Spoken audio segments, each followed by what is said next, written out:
ദൈവത്തെ ഓർത്തു വാഴ്ത്താൻ. യേശുവിൻ്റെ ഏറ്റവും പ്രിയപ്പെട്ട കുഞ്ഞെ, മരിക്കേണ്ടി വന്നാലും സത്യം കൈവിടരുത്. ദൈവമായ കർത്താവ് നിനക്ക് വേണ്ടി പൊരുതിക്കൊള്ളും. ഉള്ളിൽ സത്യമുണ്ടെങ്കിൽ നീ കുറേ തകരേണ്ടി വരും, കൊടുങ്കാറ്റിൽ ഉലയും, ആരുമില്ലാതെ നീ പാടുപെടേണ്ടി വന്നേക്കാം.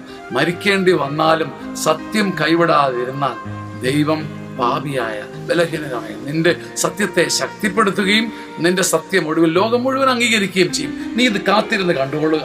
നിന്നെ ഇന്ന് തള്ളിയവർ, നിന്നെ ഇന്ന് പുച്ഛിച്ചവർ, നിന്നെ ഇന്ന് തകർത്തവർ, താഴ്ത്തിക്കെട്ടിയവർ ഒക്കെ നാളെ നിനക്ക് ഓശാന പാടും. മരിക്കേണ്ടി വന്നാലും സത്യം കൈവിടരുത്. ദൈവമായ കർത്താവ് പോർച്ചട്ട അണിഞ്ഞ് നിനക്ക് വേണ്ടി വരും. ആമേൻ.